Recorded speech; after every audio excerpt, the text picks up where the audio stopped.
Então quer dizer que você quer estudar administração financeira e orçamentária para o concurso público que você vai prestar. Legal.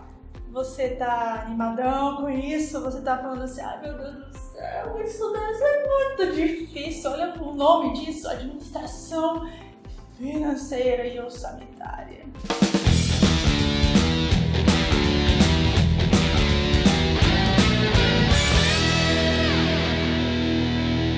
Olá, meus pupilos, olha o seguinte, eu sou professora de Administração Financeira e Orçamentária, eu já passei em alguns concursos que cobram essa matéria e ela não é esse bicho de 7 cabeças que todo mundo pensa, tá?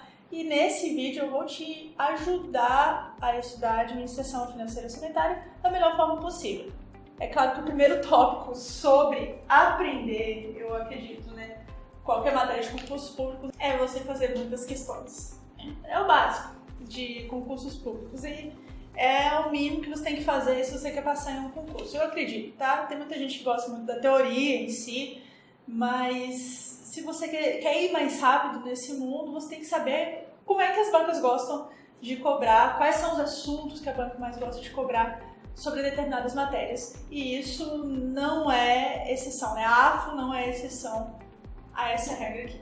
Realmente é uma matéria que você tem que doar muito do seu tempo às questões. Só que acima de tudo não adianta só você fazer as questões depois que você vir um pouquinho de teoria, né, de um bom professor. Se, em primeiro lugar, você não entendeu, se você não compreendeu direito o assunto, né, se você for fazer as questões sobre aquilo ali, acertar mais ou menos só e não tirar a dúvida com o seu professor, não vai adiantar nada. Então, antes mesmo de tudo, você tem que compreender o que o professor está falando ali na frente. E a AFO é uma matéria que envolve muita lei, muito ato normativo e envolve também manuais. As bancas elas têm mania de pegar trechos de várias dessas coisas, né? Leis, atos normativos, manuais de um modo geral, e acaba que isso exige uma memória muito grande do aluno e às vezes até um decoreba meio que desnecessário. Pra gente não ficar no decoreba desnecessário, a segunda coisa que eu falo pra vocês sobre isso da AFO é justamente isso aqui que eu vou escrever agora. Partir dos princípios. Eu não sei se você é aluno meu lá no curso de esquemas, né? Mas no curso de esquemas eu falo, olha, tem alguns símbolos que eu uso pra significarem alguma coisa. E um desses símbolos é esse aqui, essa folhinha, ela significa princípios para mim. Os meus alunos lá sabem por quê. Mas por que em AFO, necessariamente, você tem que dar essa atenção toda para os princípios? Porque eles te fazem acertar muitas questões. Não só relacionadas ao assunto de princípios orçamentários, mas relacionadas a todos os outros assuntos que vêm a seguir. Porque quando você fala assim do princípio relacionado a alguma coisa, mesmo que você saiba o princípio geral, ele vai balizar todo o restante da matéria. Em princípios, a gente fala sobre receitas, que é um assunto dentro da administração financeira e orçamentária. Em princípios, a gente fala sobre despesas, a gente fala sobre créditos adicionais. Tanto é assim que a primeira aula que eu dou no meu curso é sobre princípios e eu tento ao máximo fazer com que os meus alunos entendam aquilo ali. Se eles entenderam bem os princípios, isso significa que eles podem fazer o restante do curso com tranquilidade, porque eles vão entender as demais aulas sim, senhor. Agora, se eles ainda não entenderam os princípios, o que eu faço? Aí vem a terceira dica que eu dou em relação a estudar administração financeira e orçamentária.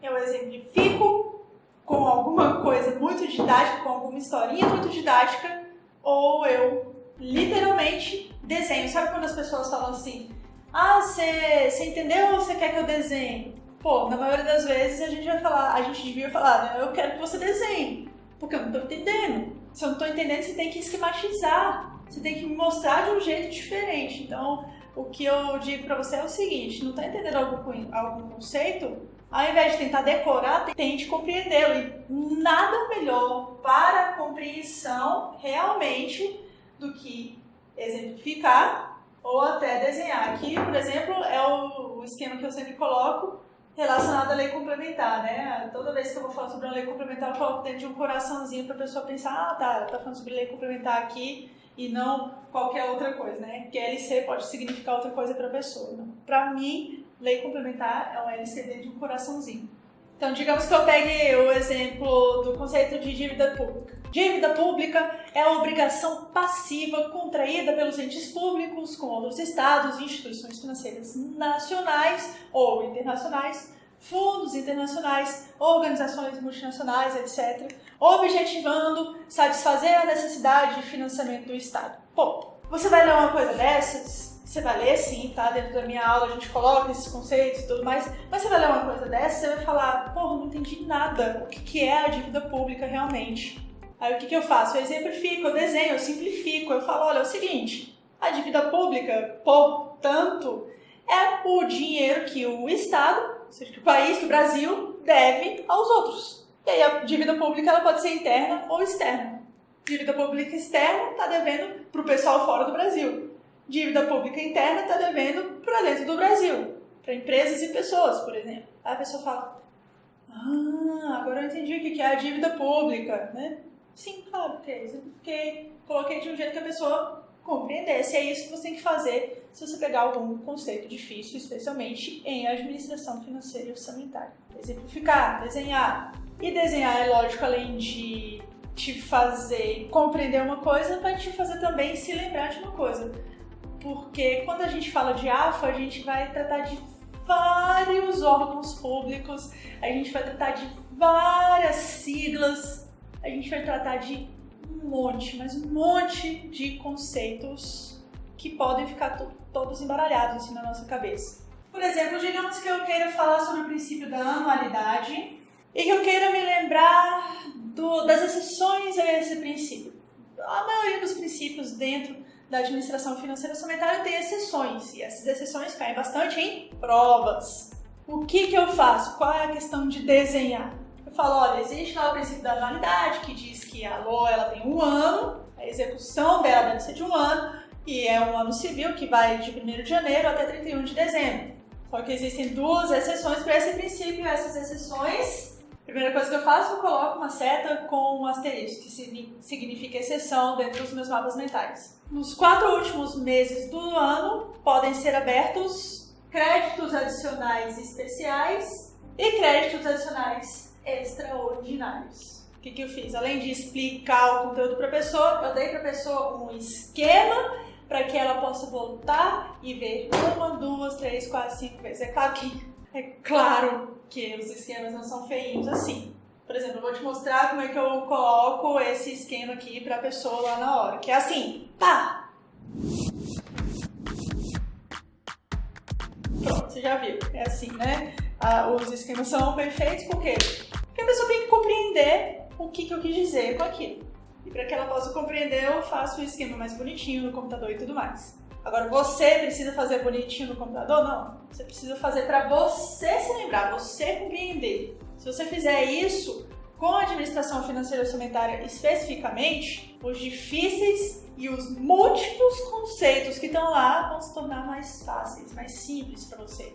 Quanto ao que mais cai em administração financeira orçamentária, se eu fosse te dizer assim, os assuntos que mais caem em princípios orçamentários, já é um assunto que por si só já cai bastante, os princípios da anualidade, exclusividade, não afetação. São os 3 princípios que bombam dentro da administração financeira e orçamentária.